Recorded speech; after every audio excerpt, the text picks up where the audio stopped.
Tadan! Ayan na siya. Pop! Good morning, everyone. Galing ako sa pag-exercise, sa pag-jogging and walking. Tanghali na nga ako gumising, kaya 7:30 na ako nakapagsimula. Nakauwi ako ng magte-10. And, bumili na rin ako ng mga prutas. Lumaan na rin ako doon sa prutasan. Malapit dito sa amin, di ba?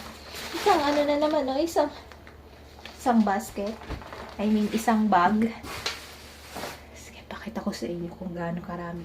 Mura lang dito yung yung prutas dito sa malapit sa amin.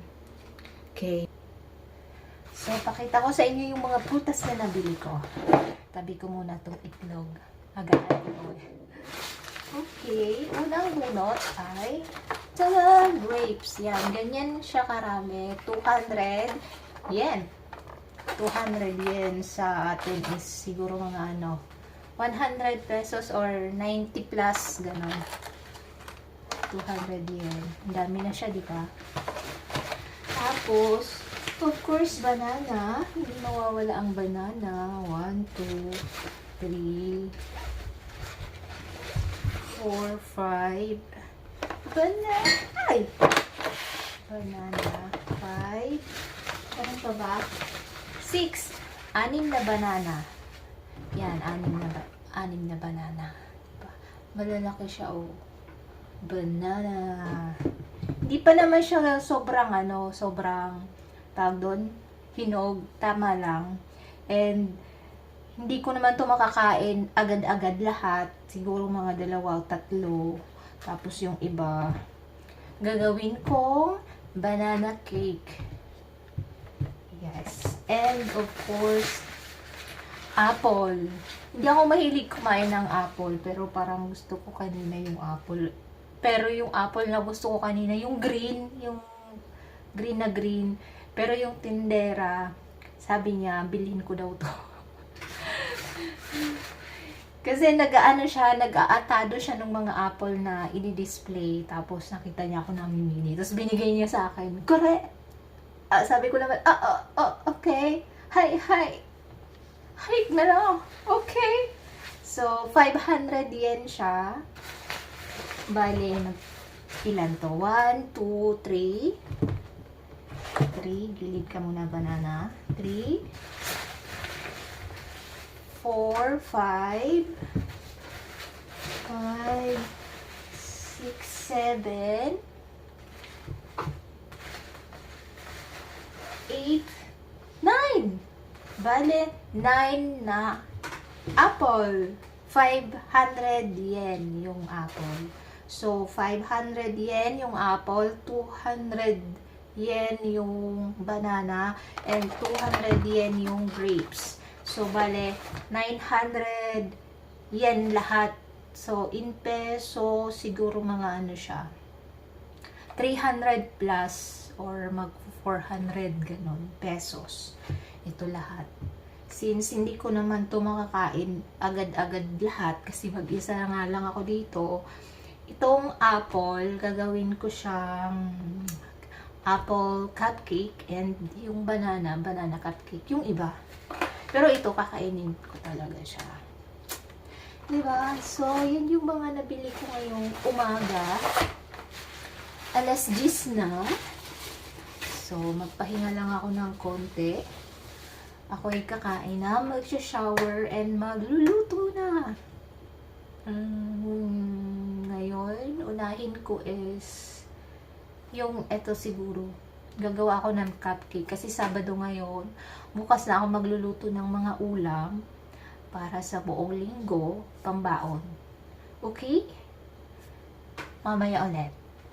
Nakalimutan ko nang i-video yung process niya. Basta yung apple, hiniwa ko siya ng maliliit. Ayan o, maliliit na portion. Tapos, harina,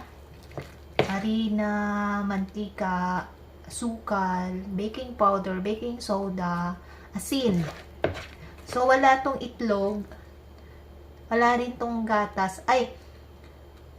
Gatas pala dapat ang gamitin. Kaso wala akong milk. Ginamit ko cream. cream, tapos, yun, minix ko lang sila. Ito na siya. Lagay natin siya dito sa lagayan. Tapos, i-bake ko siya ng 20 minutes. Yan na siya.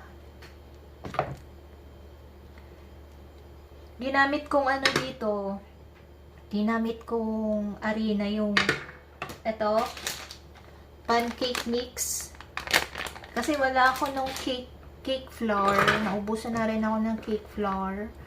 So, yun na lang ang ginamit ko.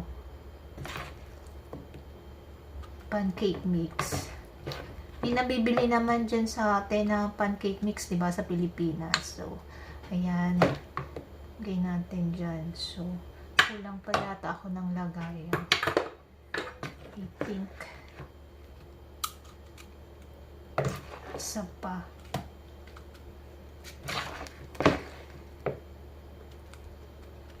Ayan.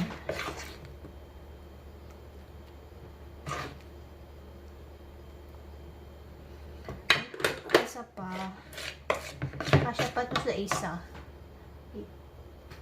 So, ayan na siya. Tapos, nilagyan ko siya ng cinnamon sa ibabaw. Sarap ito pala. Lagyan natin siya nito.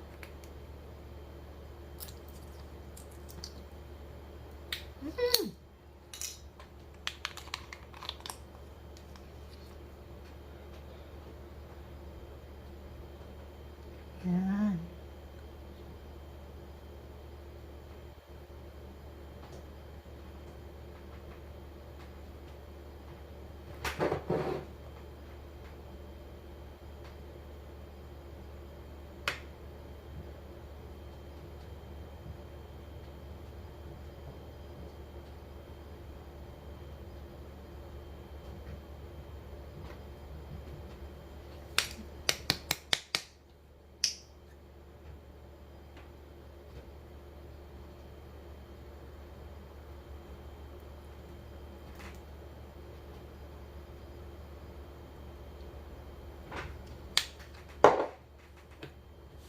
Cinnamon and sugar. Lagyan natin siya ng sugar sa ibabaw. Sugar. Kinamay ko na yung sugar. Malinis naman yung kamay ko. Don't worry, guys.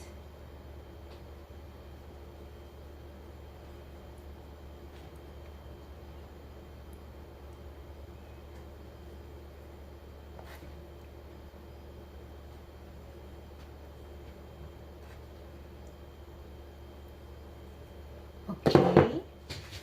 So, yan na siya. Tadan!